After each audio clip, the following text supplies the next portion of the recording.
नमस्कार दोस्तों, मैं दीपक सिंह आपका स्वागत करता हूं मार्केट प्लस हब चैनल पर। इस चैनल पर आज हम जिस विषय या कमोडिटी की बात कर रहे हैं वो है निफ्टी इंडेक्स। दोस्तों, पिछले कुछ ट्रेडिंग सत्रों में बाजार जिस तरह दबाव में था, उसने रिटेल निवेशकों से लेकर बड़े ट्रेडर्स तक सभी को सतर्क कर दिया था। निफ्टी बार बार ऊपरी स्तरों से फिसल रहा था, हर उछाल पर बिकवाली हावी हो रही थी और ऐसा लग रहा था कि बाजार अभी और नीचे जा सकता है। लेकिन ठीक ऐसे माहौल में जब अधिकतर लोग डर में थे, बाजार ने 211 अंकों की जोरदार तेजी दिखाकर सभी को चौंका दिया। ये तेजी केवल अंकों की बढ़त नहीं थी, बल्कि ये सेंटिमेंट में बदलाव का संकेत था। जब बाजार कमजोरी से मजबूती की ओर मुड़ता है तो वो धीरे धीरे नहीं बल्कि अचानक गति पकड़ता है। इसी तरह की मूव इस बार देखने को मिली। शुरुआती घंटों में स्थिरता रही, लेकिन जैसे ही खरीदारी का दबाव बढ़ा, इंडेक्स ने तेजी से ऊपर की ओर रफ्तार पकड़ ली। अब सवाल यह है कि ये तेजी आई क्यों? सबसे बड़ा कारण शॉर्ट कवरिंग रहा। जब बाजार गिरता है तो कई ट्रेडर्स गिरावट से कमाने के लिए शॉर्ट पोजीशन बनाते हैं, लेकिन जैसे ही बाजार अचानक ऊपर जाता है, उन्हें अपनी पोजीशन काटनी पड़ती है। यही शॉर्ट कवरिंग तेजी को और तेज बना देती है। दूसरा कारण वैश्विक संकेतों में सुधार रहा। अंतर्राष्ट्रीय बाजारों में स्थिरता और सकारात्मक रुख ने घरेलू निवेशकों का आत्मविश्वास बढ़ाया। जब वैश्विक माहौल स्थिर होता है तो घरेलू बाजारों को सपोर्ट मिलता है। तकनीकी विश्लेषण की बात करें तो निफ्टी ने महत्वपूर्ण सपोर्ट जोन से बाउंस लिया है। पिछले स्विंग लो के आसपास मजबूत खरीदारी देखने को मिली। इंडेक्स ने प्रमुख मूविंग एवरेज के ऊपर क्लोजिंग देकर यह संकेत दिया है कि शॉर्ट टर्म ट्रेंड बदलने की संभावना बन रही है। चार्ट स्ट्रक्चर अब पहले से बेहतर दिख रहा है। हायर लो का पैटर्न बनने की शुरुआत हो सकती है, जो किसी भी अप ट्रेंड का शुरुआती संकेत माना जाता है। मोमेंटम इंडिकेटर्स में भी सकारात्मक क्रॉसओवर देखने को मिला है। अब सबसे अहम स्तरों की बात करें तो 25,500 फिलहाल निकटतम मजबूत सपोर्ट है। यदि निफ्टी इस स्तर के ऊपर बना रहता है तो तेजी का रुख जारी रह सकता है। ऊपर की ओर 25,800 से 26,000 का जोन महत्वपूर्ण रेजिस्टेंस है।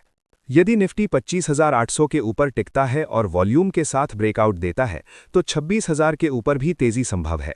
लेकिन यदि यहां से मुनाफा वसूली आती है तो इंडेक्स फिर से 25,600 से 25,500 की ओर फिसल सकता है।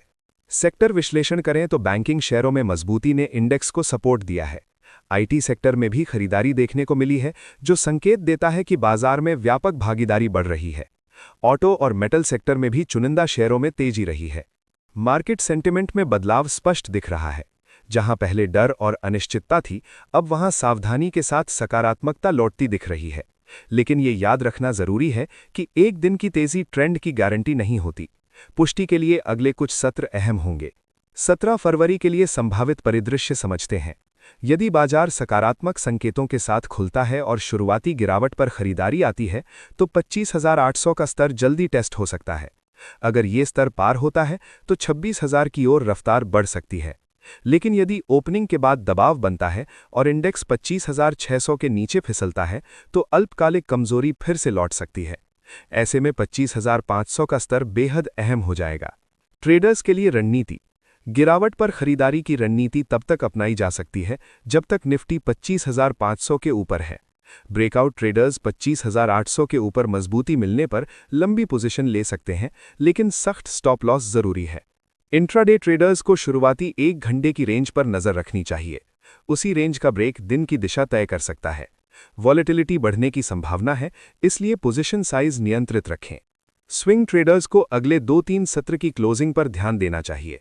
यदि इंडेक्स लगातार ऊंचे स्तर पर क्लोज देता है तो अप ट्रेंड मजबूत हो सकता है। लॉन्ग टर्म निवेशकों के लिए सलाह: घबराहट में निर्णय न लें। बाजार में उतार चढ़ाव सामान्य है। चरणबद्ध निवेश और गुणवत्ता वाले शेयरों पर ध्यान केंद्रित करना बेहतर रणनीति हो सकती है। जो निवेशक लंबे समय से गिरावट का इंतजार कर रहे थे, उनके लिए ये समय अवसर और सावधानी दोनों का है। जल्दबाजी में पूरी पूंजी लगाने के बजाय धीरे धीरे निवेश करें।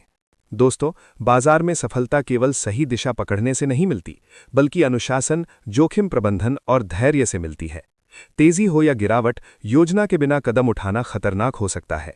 17 फरवरी का दिन इसलिए भी अहम है क्योंकि ये तय करेगा कि 211 अंकों की तेजी सिर्फ शॉर्ट कवरिंग थी या एक बड़े अपमूव की शुरुआत।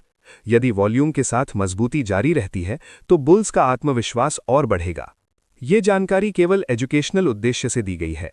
किसी भी निवेश से पहले अपने वित्तीय सलाहकार से सलाह अवश्य लें। बाजार जोखिमों के अधीन है। अगर आपको ये गहराई वाला विश्लेषण पसंद आया हो तो वीडियो को लाइक करें, अपने दोस्तों और ट्रेडिंग ग्रुप में शेयर करें और चैनल को सब्सक्राइब करना बिल्कुल न भूलें। कमेंट में ज़रूर लिखें, मैं तैयार हूं, ताकि हमें पता चले कि आप बाजार की अगली बड़ी चाल के लिए पूरी तरह तैयार हैं।